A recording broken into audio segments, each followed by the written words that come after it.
Olá, professor João Ribeiro aqui.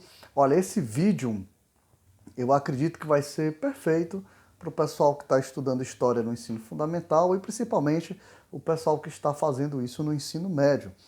Vamos tratar aqui sobre Reforma Protestante, tanto do aspecto histórico, dentro do contexto onde tudo ocorreu, e o aspecto filosófico. Então, nesse primeiro vídeo, vamos falar do aspecto histórico. A Reforma Protestante, na minha humilde opinião, foi muito importante. Muito importante para abrir espaços para novas formas de pensamento ou um novo olhar que se deu ao mundo de então. Ah, João, mas isso foi importante para o pessoal que viveu lá. Não necessariamente. O que ocorreu lá ecoou pelos anos seguintes, até chegar onde nós estamos hoje. Olha, você, estudante, não pode ver a história de maneira desconexa. Tudo está conectado, e não é exagero meu dizer que tudo está conectado.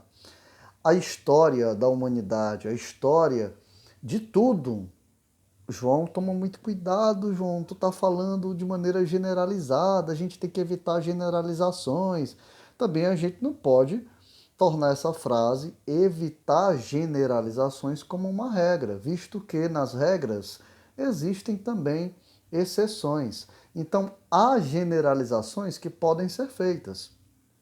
E sem receio nenhum eu digo para vocês, tudo na história da humanidade, na história do planeta Terra, na história do universo, tudo está conectado. É um eterno jogo de causa e consequência.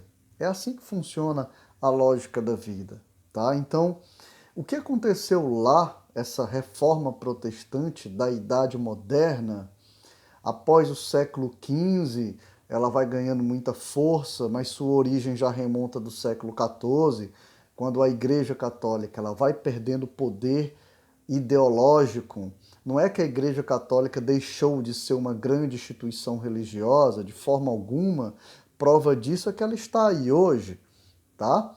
É uma das maiores instituições cristãs do mundo. No entanto, lá na Idade Média, finalzinho da Idade Média, que denominamos de Baixa Idade Média, ela passa a ser fortemente questionada e os valores e dogmas disseminados pela igreja passam a ser minados, ou seja, passam a ser desfragmentados, porque os questionadores, os estudiosos, os pesquisadores do período, eles vão conseguindo provar que em muitas coisas, muitos aspectos, a igreja estava enganada, a igreja estava equivocada. Então, por conta disso, hoje, nós colhemos frutos, nós temos avanços científicos, graças a isso que aconteceu.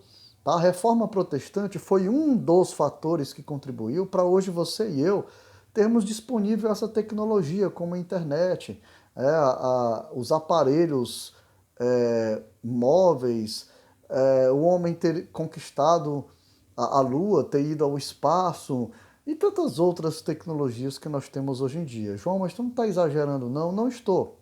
Olhe bem, os reformadores religiosos discordavam de algumas práticas da igreja e passaram a questioná-las. Vou citar um exemplo.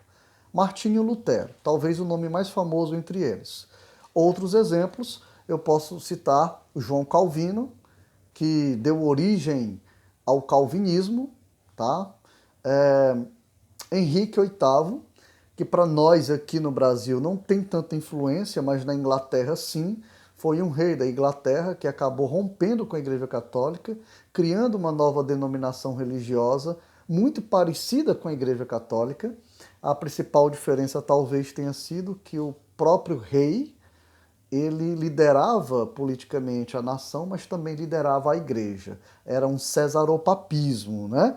Onde o rei exerce poder político e religioso. Estou falando da Igreja Católica Anglicana, uma nova religião que ganhou muita força porque se tornou a oficial dentro da Inglaterra. Então, voltando para o Martinho Lutero, ele foi um monge católico. Então ele saiu de dentro da própria igreja. E assim como o João Calvino, por exemplo, do calvinismo, ele não concordava com muitas doutrinas da igreja, tais como a simonia, uma prática da Igreja Católica, como as indulgências e a Santa Inquisição. A simonia, venda de objetos que às vezes nem eram importantes, sagrados, religiosos, mas era vendido aos fiéis como se fosse sagrados, como se fossem religiosos. Martinho Lutero não gostou daquilo, ele achou um absurdo a igreja ganhar dinheiro, ganhar riquezas com a fé, né, dos seus fiéis. As indulgências era a venda da salvação.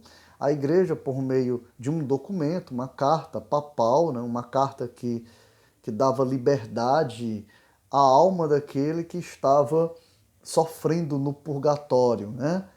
Então a igreja concedia indulgência para salvar a alma das pessoas. Martinho Lutero não concordava com isso, assim como ele não concordava com a doutrina da infabilidade papal. João, o que é isso? A igreja pregava que o Papa era infalível, ele era um representante de Deus na Terra e ele nunca errava. Martinho Lutero considerava o Papa um homem, sim, religioso, no entanto, um homem, né, de carne e osso, portanto, suscetível ao erro, né? Ele poderia errar. Foram esses os questionamentos que deram origem à Reforma Protestante. Muitas pessoas foram abandonando a Igreja Católica e seguindo Martinho Lutero, o que deu origem às seitas e denominações religiosas luteranas. O João Calvino também conquistou seus seguidores e tantos outros reformistas que seguiram-se depois. Daí uma das explicações de termos tantas religiões cristãs no Brasil e no mundo, né? Por isso chamamos também de protestantes, né? Que popularmente as pessoas dizem, olha o crente ali, lá vai o crente. Mas crente, independentemente da religião, é aquele que crê, né? Crê em Deus ou crê em vários deuses, enfim, são crentes, tá? Então, quando você está falando de um assembleiano, de uma pessoa da Universal do Reino de Deus, por exemplo, eles são protestantes, tá? São religiões cristãs que discordam de aspectos da Igreja Católica, portanto, estão ali cultuando, adorando da forma que eles acham melhor. Tá? Esse foi o contexto histórico. Tá? Foi no início da Idade Moderna, ali no século XV, século XVI, os protestantes foram ganhando força, foram criando suas denominações com o apoio, vale lembrar você que vai fazer o Enem, com o apoio da burguesia. Era interessante a ideologia protestante para os burgueses, como por exemplo a de João Calvino, que tinha a doutrina da predestinação da alma. João, o que isso significa?